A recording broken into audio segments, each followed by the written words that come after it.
ready to hear the truth about America on a show that's not immune to the facts. Back in February, Donald Trump called into this conservative radio program called The Dan Bongino Show.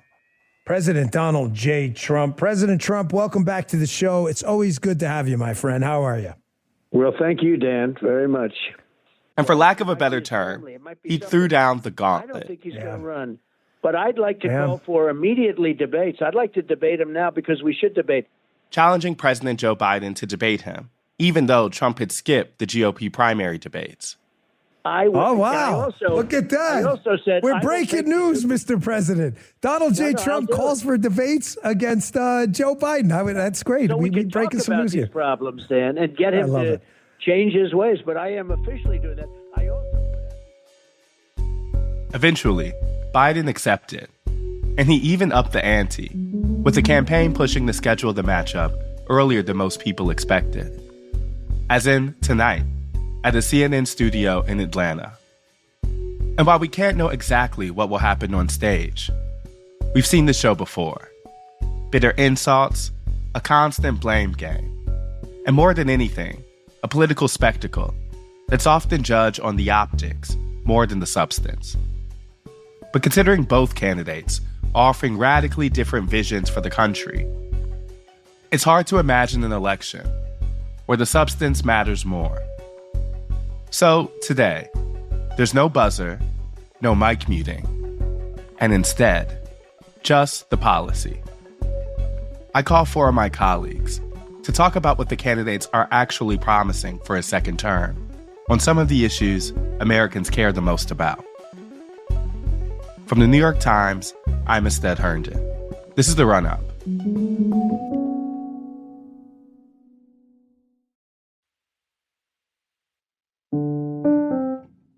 Four issues that usually rank high on the list of voter concerns are the economy, immigration, abortion rights, and foreign policy.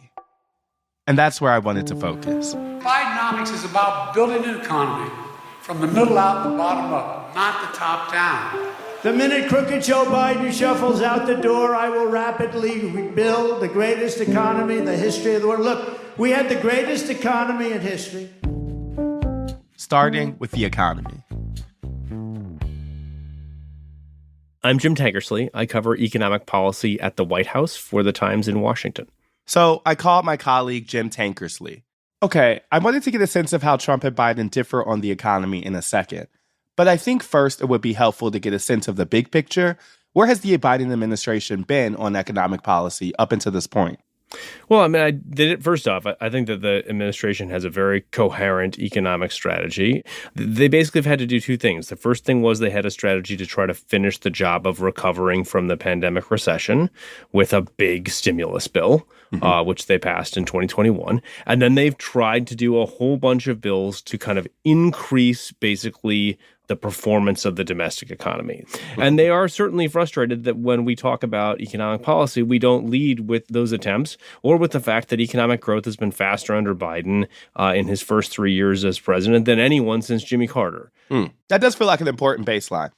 It is. But it's also true that the thing that they get dinged most on is also a thing that hasn't happened for decades for a president, which is that Biden has presided over a period of very high inflation and really rapidly rising costs for American families. That inflation rate peaked like a couple of years ago. It's been coming back down, but it's still above historical norms.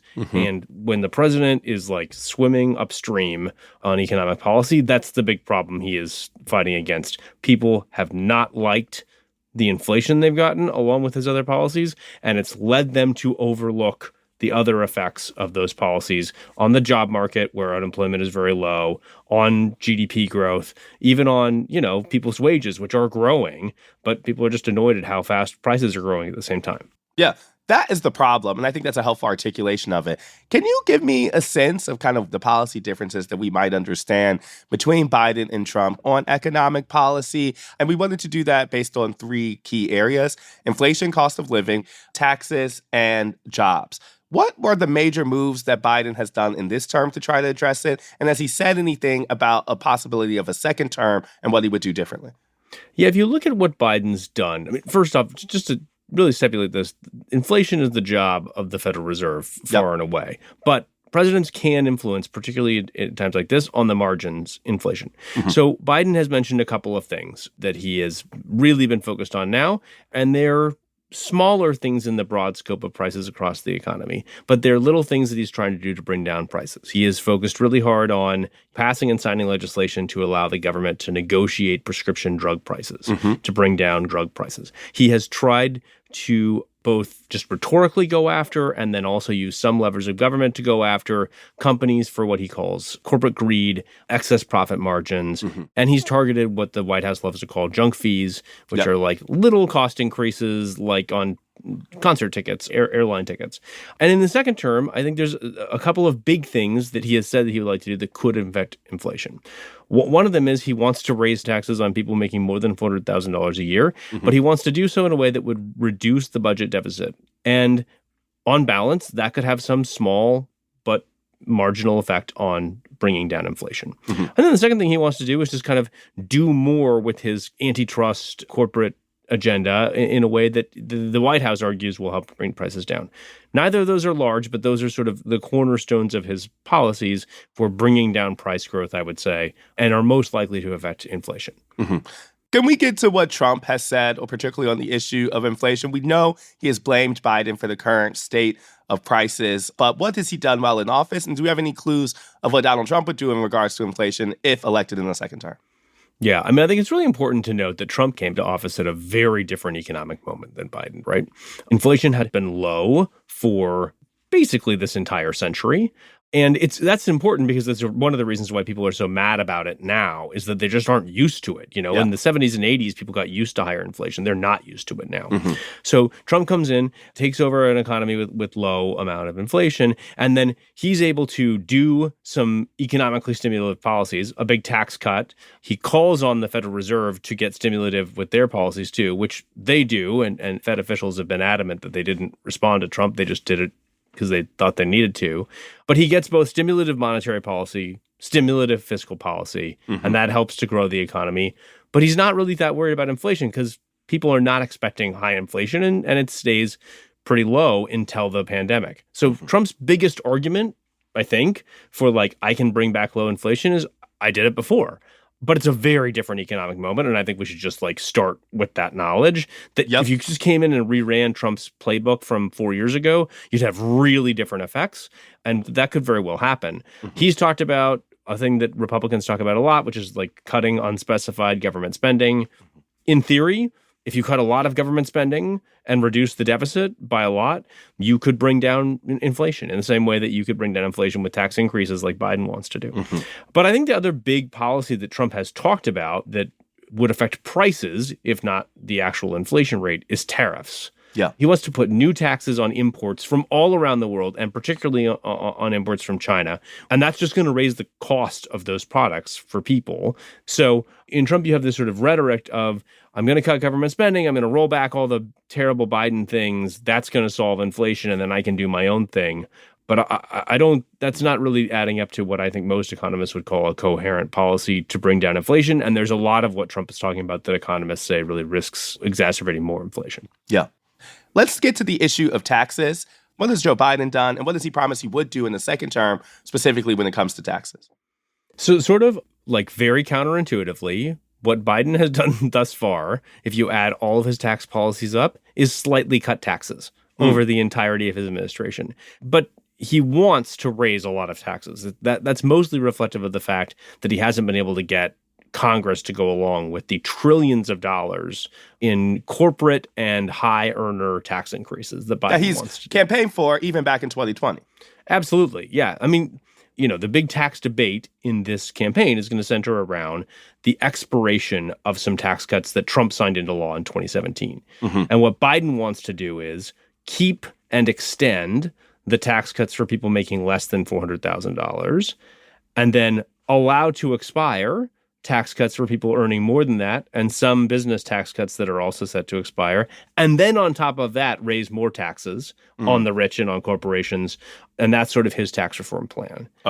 Whereas Trump just wants to make permanent all the tax cuts that he signed in the first place, and he wants to go farther. He wants to give more tax cuts to corporations. He wants to give more tax cuts to people. He even has floated this idea of gee, wouldn't it be nice if we could just get rid of the income tax entirely in this country and replace it with tariffs, which has a lot of problems as a way to raise revenue, but is, theoretically possible and would be a massive restructuring of our tax code. So there's a really stark difference between these guys on taxes. Yeah, that makes sense. The last bucket we had was jobs. As you mentioned, this has been a period of job growth led by Biden's administration. What should be the biggest difference that we think about between Biden and Trump when it comes to the prospect of unemployment or employment, considering the unemployment rate's been fairly low?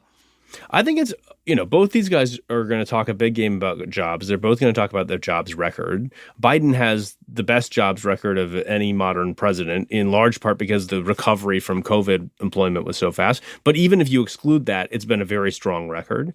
But Trump had a strong jobs record too. And I think you have a real contrast in how they kind of arrive at their belief that they've been able to stimulate job growth and how they say they would do it going forward. Trump is He talks in some very classic Republican language of low taxes and low regulations are going to drive job growth. But for Trump, tariffs are also a driver of job growth. He wants stuff made in the United States with American jobs, and he thinks the way to do it is basically to make everything you buy from around the world more expensive so that we have to make it here. Biden's doing some of that, but he's doing more sort of like, I want more stuff made here and I'm going to subsidize it. Biden has all these tax breaks in the Inflation Reduction Act, all the climate tax breaks for solar panel production and wind turbines and hydrogen and all these electric vehicles. And he really wants to seed those new industries here and to be subsidizing those jobs. Trump would repeal a bunch of those incentives, he says. And so theoretically, that would have some real potential effects on job growth. But Trump has different policies he says would be stimulative of job growth. Again, because it's such a different environment now than when either of them took office, it's hard to say, oh, yeah, that policy is definitely the right one to go with. The bigger question, I think, if you're a voter trying to judge the jobs thing is, do I believe Joe Biden's arguments that the jobs of the future are in these particular industries, advanced manufacturing, clean tech, electric vehicles? If I do, Biden has a real strategy for that, and Trump very explicitly says we shouldn't be targeting those. Got it. But if you believe, hey, the jobs of the future just lie in trying to bring American employment back from overseas with tariffs and tax cuts, then Trump is your guy. Got it. I guess I will ask as our last question, what would be the one question on the economy you would ask the two of them on Thursday? I mean, I think you have to ask about prices because it's the thing that people care the most about. But I think you have to ask about it in a way that helps people understand what the choice is going forward and not just blame game going back. So I actually might start with a version of your first question, one of your first questions to me, which is, what specifically will you do in your next term, if you win in November, to bring down inflation? And how will that work? And then follow up pretty aggressively. If Trump's just like, well, I had low inflation before, I'll do it again. That's not an answer. Tell me how. And if Biden's just like, well, I'm going to make sure the government gets insulin costs down more, say, okay, great. But what about the rest of the costs? Yeah. And I think it's time for a big national debate on what would be the right policies over the next 4 years to try to bring inflation down low again, because there are a lot of ways that you could exacerbate it again. If you do a big tax cut or a big spending increase without paying for it, there's a real risk that it shoots up again. Yeah. Jim, thanks so much. I appreciate you taking some time out, and let's look to this debate with an eye for substance. Fingers crossed. Fingers crossed, man. Thanks so much for having me. It was really fun.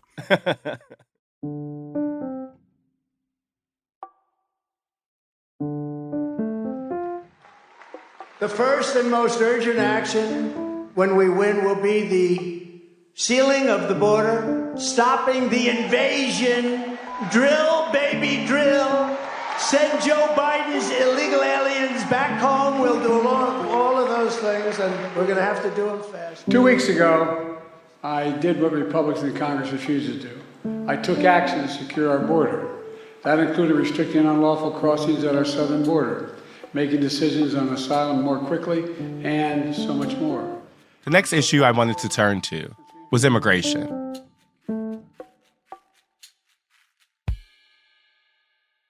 My name's Zolan Kano-Youngs. I'm a White House correspondent, and I've been covering immigration policy over the Biden and Trump administrations. So you're going to help us understand the differences between Biden and Trump, specifically on an issue that is at the top of mind for many voters, which is immigration. Can you take me through just a couple of the pressure points that are at this moment top of mind for the White House? Sure. So I think when you talk about how the White House views the border, there's one metric that has stood out throughout the Biden administrations, and that's border crossings, right? Now, border crossings have more than doubled under Biden compared to the Trump administration. And, there's a couple different factors for that, but it's important to remember that at the end of Trump, the pandemic essentially brought everything to a halt. It also completely deteriorated the economies in some of these nations in Central America, where many of these people are coming from. Plus, you had natural disasters, and then as well, a changing administration, too. Interesting. Let's try to go through the differences between both candidates when it comes to both border policy and broader immigration policy. And let's start with President Biden. What has he done in relationship to the border, and what is he promising to do in a possible second term? Right on. Okay, so I think it's important to go back a little bit to the presidential campaign of 2020. Biden's largely kind of the plans that he outlined for the border was mainly attacking Trump for his policies. And then he comes into office, and in those early months, there were already signs of somewhat backtracking, right? I mean, I remember during the transition, he warned immigration advocates, hey, it's going to take me time to lift these Trump-era restrictions, right? And then we had, honestly, I would say for much of this first term, at least the first half, a reliance on some Trump-era restrictions when it came to the border.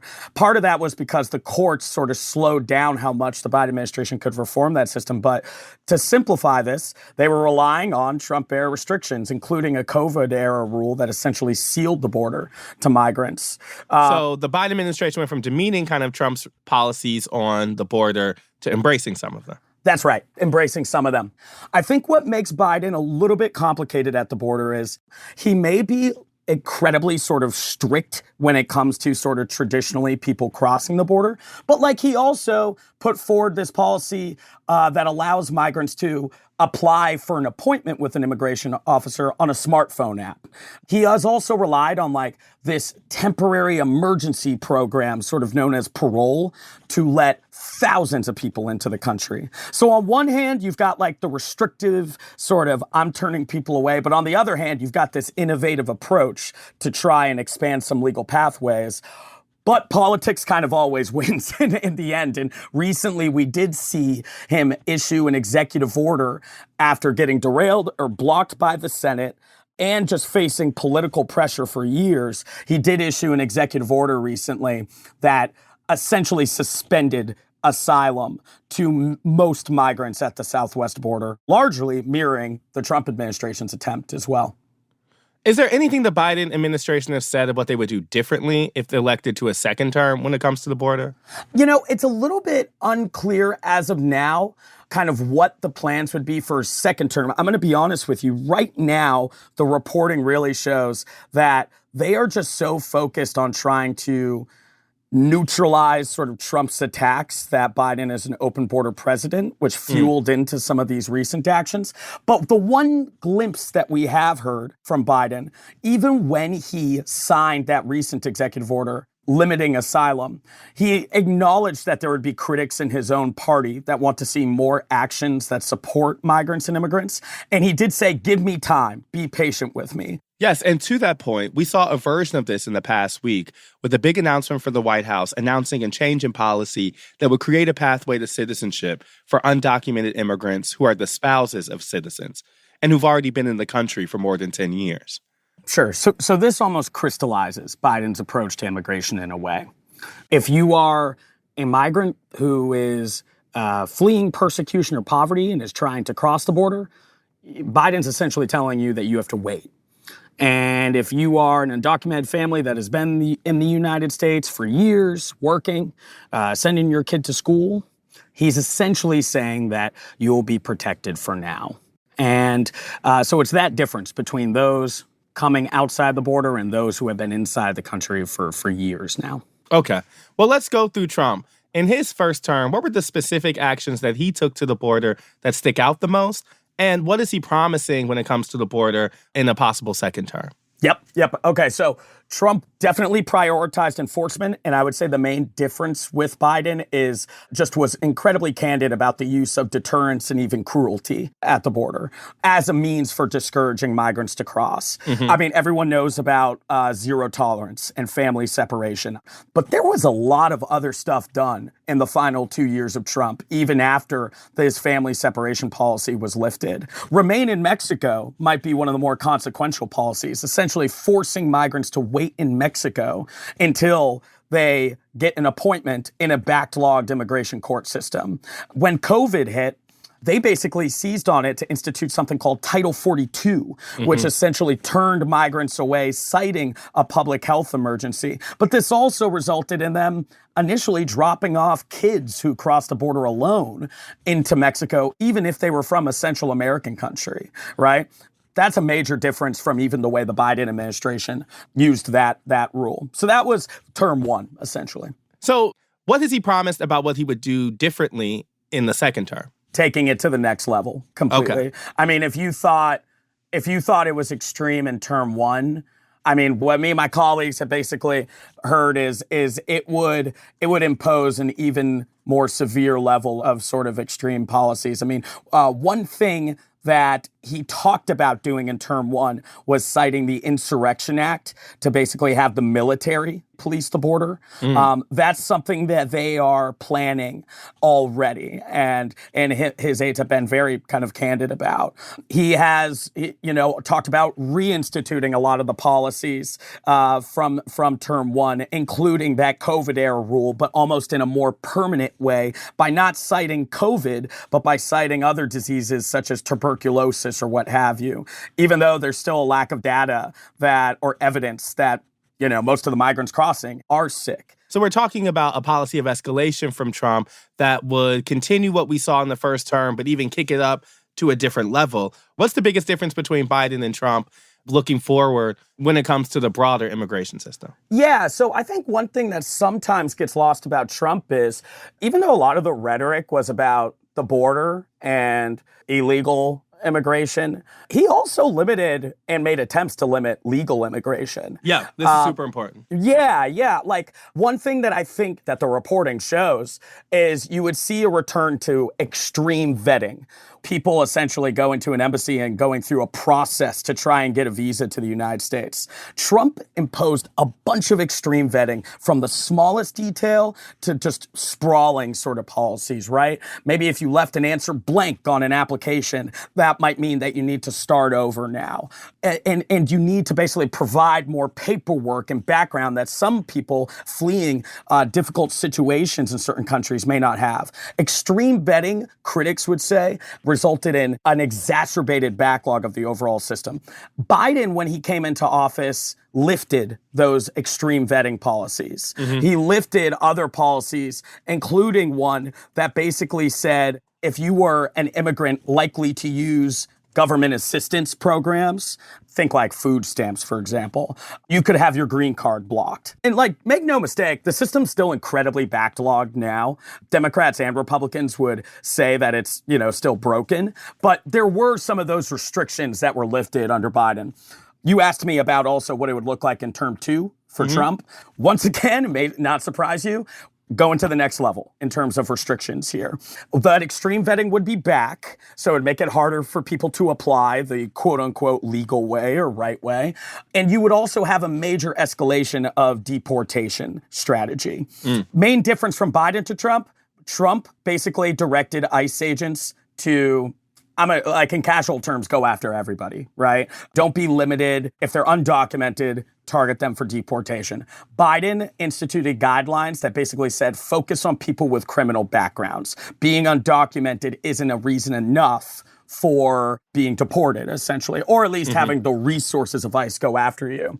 Trump is going to go back to that broad sort of approach for ICE. But he also, in a term two, we've reported that they are planning on creating mass detention facilities, including getting federal officials to help with deportations outside of ICE, deputizing local police to go after undocumented immigrants. Also, churches, schools, which essentially under the Biden administration have been sort of safe zones. Let's not go and send ICE agents into schools or work site raids. That would all be on the table for a Trump administration as well. If you could sum it up, what would you say is the biggest difference between President Biden and President Trump on immigration? I think President Biden is focusing on enforcement now. And that's where sort of the political momentum is. But this is still somebody that came into office and proposed a bill to establish a pathway to citizenship for 11 million undocumented immigrants. I do think this is an administration that the border has been a thorn in their side, which has depleted momentum from their, I think, real intention to try and repair the overall immigration system. The border isn't a thorn in the side for the Trump administration. It's something that they're going to lean into in terms of basically hardening the overall borders of the United States. Trump's goal is going to be to limit the number of people who can come to the United States in a term two.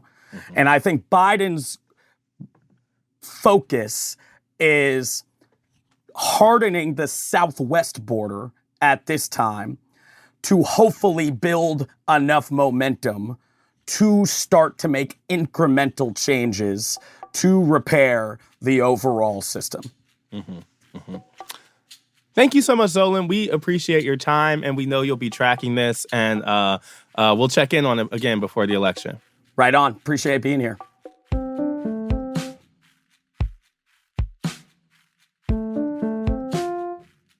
After the break, abortion rights and foreign policy.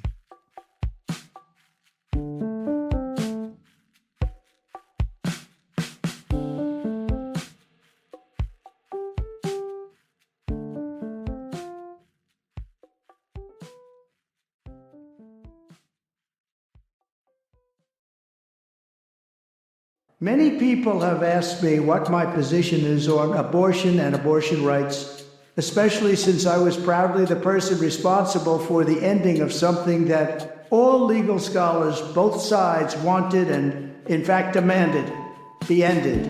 Roe v. Wade. They wanted it ended. I mean it. If Congress ever passes a ban, I will veto that ban.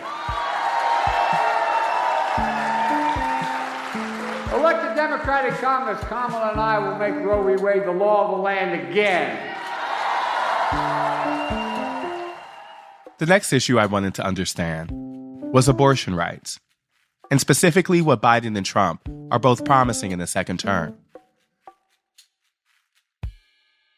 My name's Lisa Lair. I'm a national political correspondent for the New York Times, and I'm the author of a new book called The Fall of Roe and the Rise of a New America that details the fall of Roe and federal abortion rights in America. I guess I wanted to start with the incumbent and Joe Biden. What has the Biden administration's major policy moves been on abortion in the first term? Well, look, they can't bring back Roe. That's not something they're limited in what they can do. So they've tried to do things that protect, emergency care for pregnant people who may be miscarrying. We have a case like that going, that's up at the Supreme Court because of a Biden policy. They've tried to protect access to medication abortion, which accounts to the majority of abortions in the country, and also is a way that people in banned states can end their pregnancies. They've tried to enforce certain laws through the DOJ.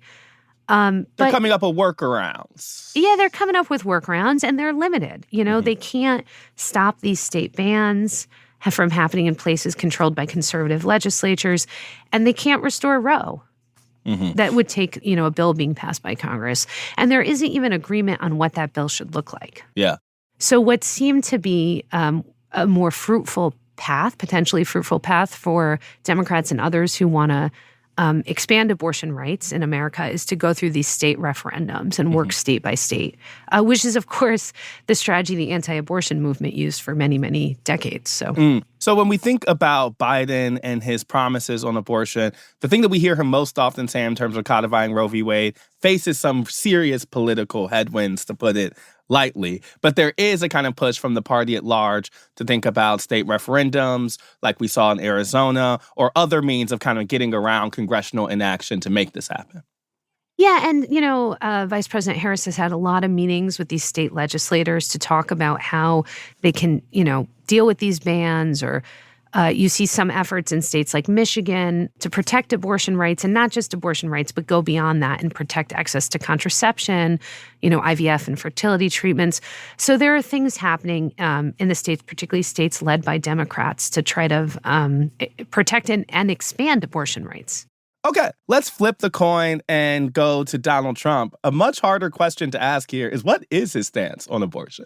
Well, what he said is basically he takes credit for appointing the justices who overturned Roe, and he sees that as a historic victory in some ways.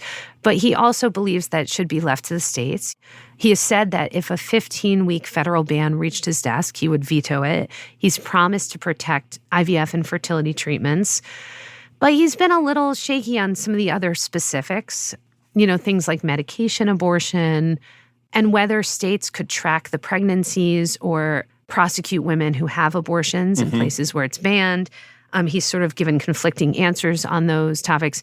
And in some ways, it's an issue that, like Biden, he's really moved all over the map on, and in some ways is uncomfortable with.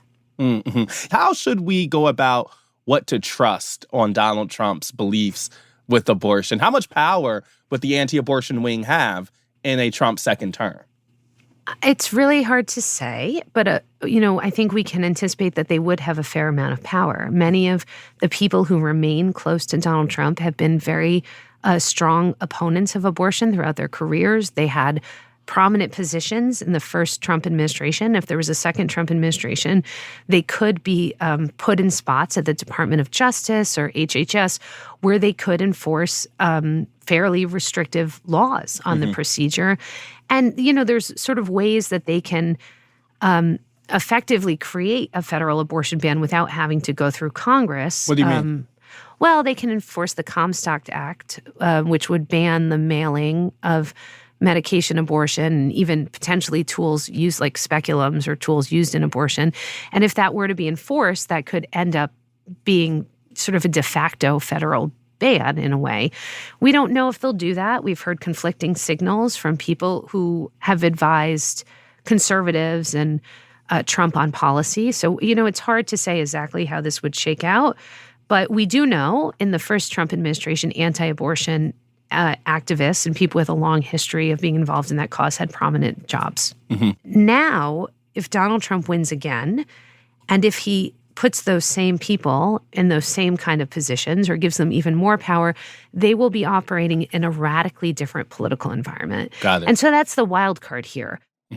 Thank you so much, Lisa. This was really helpful, and enjoy your debate watch night. Thanks, you too.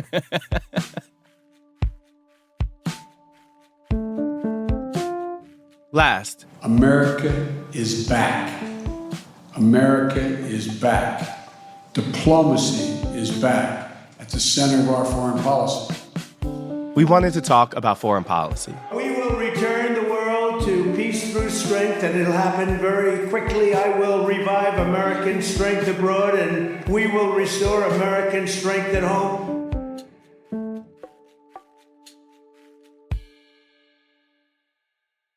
I'm David Sanger. I'm the White House and national security correspondent for The Times, and the author most recently of a book called New Cold Wars, China's Rise, Russia's Invasion, and America's Struggle to Defend the West. I wanted to start with what's happened since October 7th in Gaza and in Israel. It really seems to have overtaken the biggest portions of the foreign policy conversation in this race. I know it's complex, but can you give me an overview of the administration's current policy as it pertains to the Israeli government and its current campaign in Gaza? So Biden started this off with a great embrace of the Israelis, as you would expect for somebody who views himself, rightly so, as a major friend of Israel for 50 years. But if you go back to his first visit, days after the October 7 terror attack on Israel, after announcing great support, he then said to the Israeli people, "You are running a big risk, and the risk you're running is making the mistake that we made after 9/11. And that mistake is that we did a number of things in the name of counterterrorism that later on we came to regret and the world came to regard as huge oversteps, if not war crimes. And of course, that is exactly the problem that he faces now with the Netanyahu government. And we're not entirely certain of the number dead in Gaza. The Palestinians say roughly 37,000. Some portion of that presumably were militants, but obviously a huge number of them were not. Are civilians, are women, are children.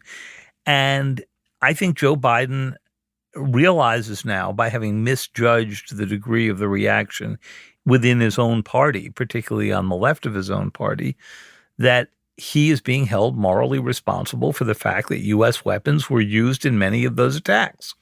And so he is grappling with that and trying to get Netanyahu into a place where Netanyahu agrees to a ceasefire that would lead to a prisoner swap and then a more permanent ceasefire. He announced this at the very end of May and said it was an Israeli proposal, which it was, although the United States helped push it along. His problem is that just this past weekend, Netanyahu himself stood up and seemed to walk away from some big principles of what was supposed to be the proposal that he and his war cabinet approved. The result is Biden goes into this debate finding himself in the perfectly middle spot where people are angry at him at both ends. Very pro-Israel, let the Israelis do whatever they want, are coming after him and saying, you're not supporting Israel enough.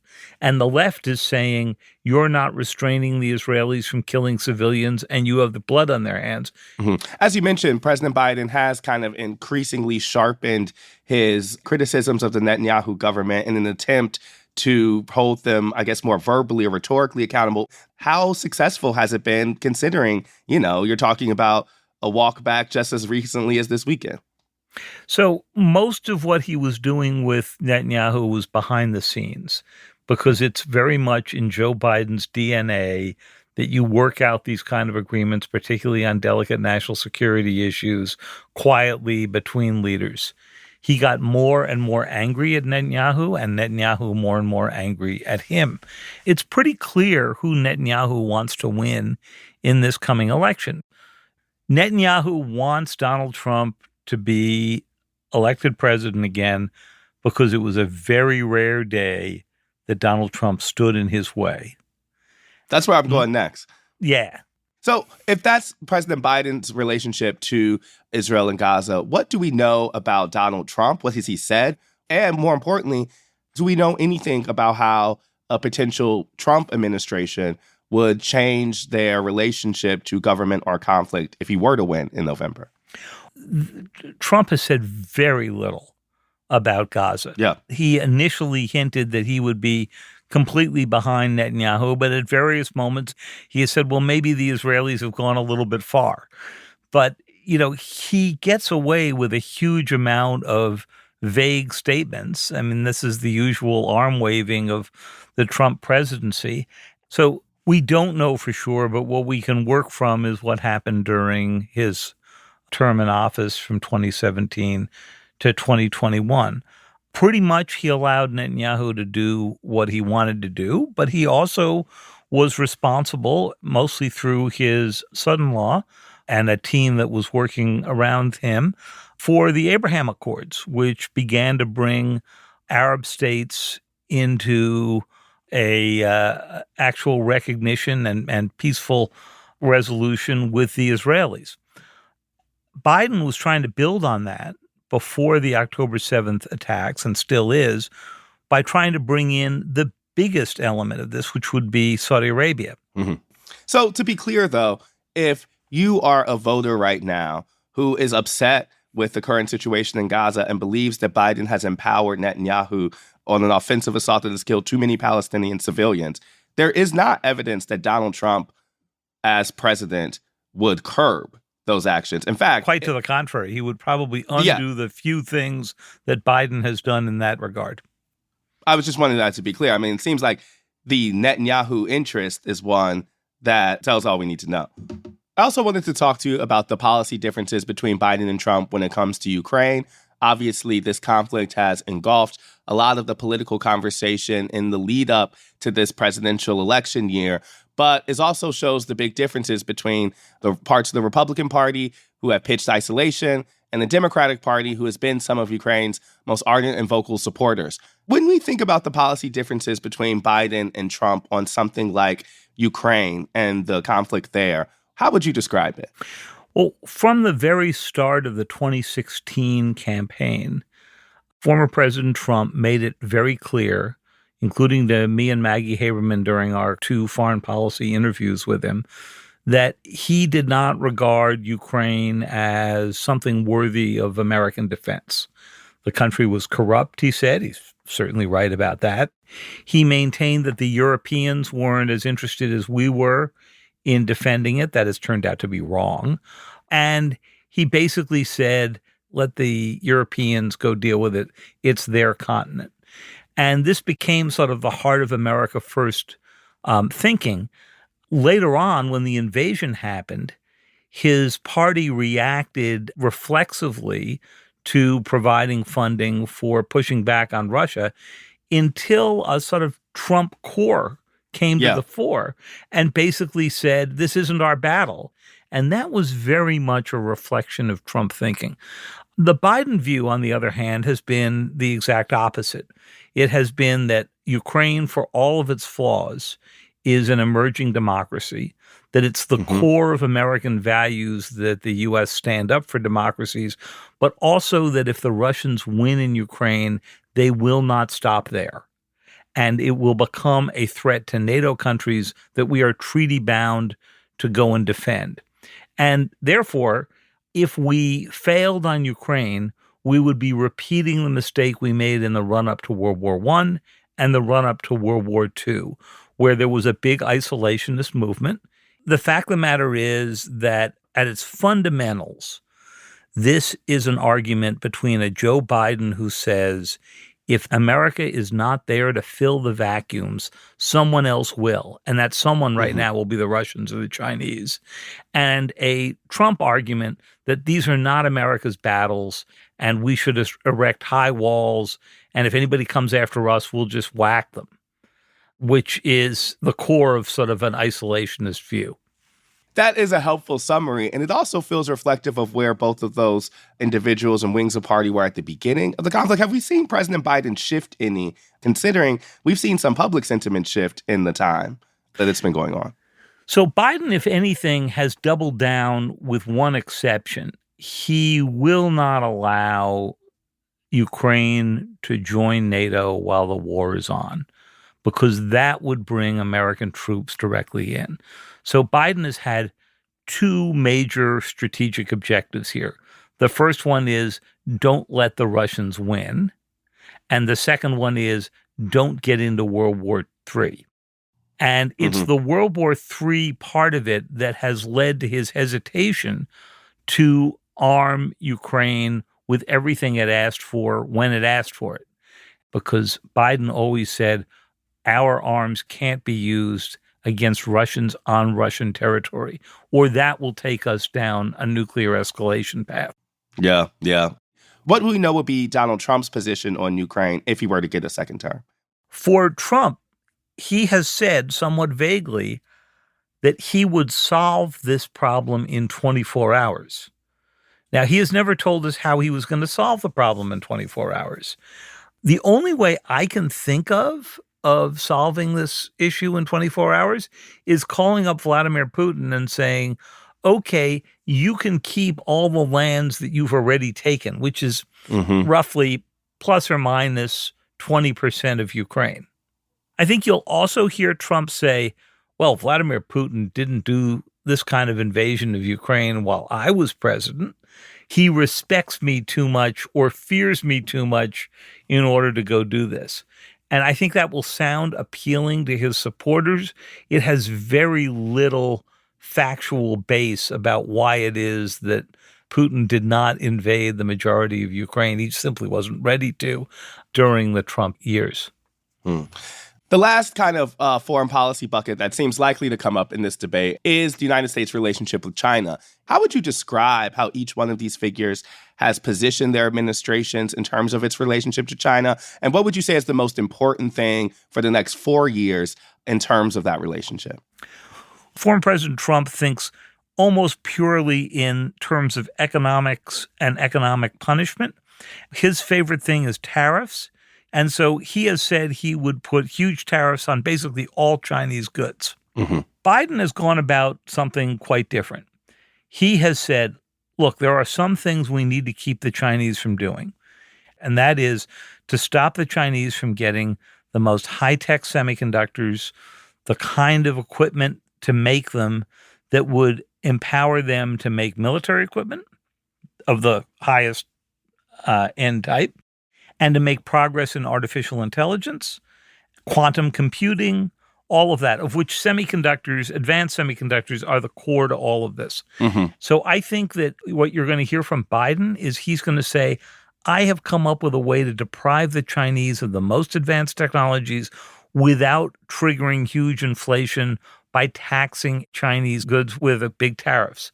And I think that President Trump will come in and say that he is going to teach the Chinese a lesson by putting tariffs on everything, preserving gasoline-powered cars, so forth and so on. Mm-hmm. If you could sum up the biggest difference between Biden and Trump when it comes to a possible second term and what their role as president would be, what would you say is the biggest difference specifically in the arena of how we relate to others? So I think Biden would tell you that his fundamental philosophy is that the world is too big and complex for the United States to manage alone and too expensive to do that. And therefore, he has focused on America's greatest single power, which is its ability to build alliances. For Trump, if you're big and you're tough and you're strong, the world will respect you. They won't mess with me, and they've been messing with Joe Biden. And so I think that a Trump second term would be the enactment of America first, which is also to say sort of America alone. He talked about it a lot in the first term. He did not know how to pull those levers. And he surrounded himself, because he didn't know the foreign policy community, with some people who he thought fit the look of what a Secretary of State or a Secretary of Defense would look like, but who it turned out were actually interested in engaging in the world. Yeah. Right? He's not going to make that mistake again. He's going to pick loyalists who sign up for his view of America first. For Biden, I think the biggest concern that he's running into is that his form of quiet, incremental diplomacy has not yielded the kind of clear victories for America that he would like to be able to go advertise. Mm-hmm. So I think there is going to be a critique of him that he's a bit out of gas. Now, his best argument in response to that is, imagine what Ukraine would look like if Joe Biden had not organized the world to defend it. Yeah. Beyond chaos, you would have had Russian forces right on NATO's border. Mm-hmm. Yep. David, thank you so much for your time and for your expertise. We really appreciate it, and we'll be watching the debate with this landscape in mind. I'm not sure that we might get more policy discussion from this than we do from them on that stage, but we'll see. We'll be hopeful. Well, let's hope, yeah.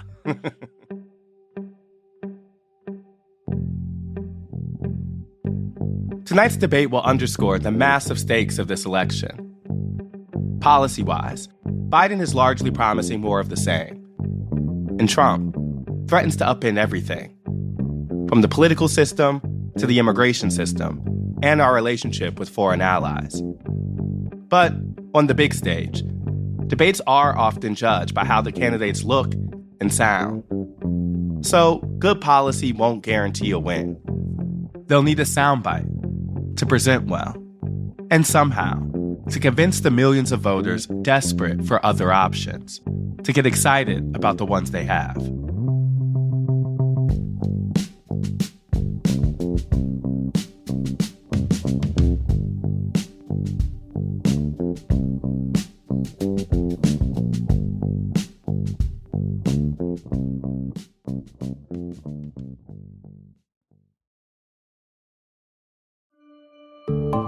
That's the run-up for Thursday, June 27th, 2024. And now, the rundown. Friends, how do I say thank you? How do I say thank you?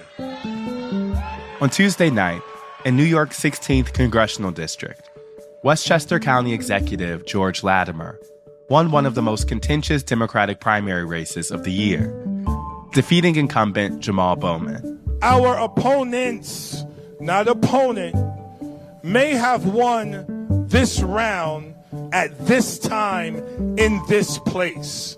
But this will be a battle for our humanity and justice for the rest of our lives. Bowman is an outspoken progressive, a member of the Squad, and has been a leading critic of Israel's military action in Gaza. We will continue to fight for a free Palestine now. That was a defining issue in this race. Latimer was backed by AIPAC, which spent nearly $15 million to unseat Bowman. Overall, almost $25 million were spent, making this the most expensive House primary in history. Also on Tuesday, in Colorado's 4th Congressional District. Glory to God! You guys are absolutely amazing! Far-right Congresswoman Lauren Boebert won the Republican primary. Boebert has represented Colorado's 3rd district since 2021, but recently decided to change districts after barely winning re-election. God called us to fight the good fight of faith. We know that there are battles ahead, not just one, there are many. There are 18 days to the Republican National Convention, 53 days until the Democratic National Convention, and 131 days until the general election. We'll see you next week.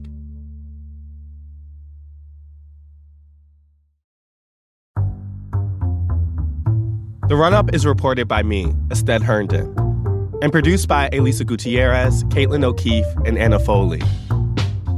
It's edited by Rachel Dry and Lisa Tobin, with original music by Dan Powell, Marian Lozano, Pat McCusker, Diane Wong, Sophia Landman, and Elishaba Itu. It was mixed by Sophia Landman and fact-checked by Caitlin Love. Special thanks to Paula Schumann, Sam Dolnick, Larissa Anderson, David Haufinger, Maddie Masiello, Mahima Chablani, Jeffrey Miranda, and Elizabeth Bristow. Do you have questions about the 2024 election? Email us at therunup@nytimes.com. Or better yet, record your question using the voice memo app in your phone. That email again is therunup@nytimes.com. Thanks for listening, y'all.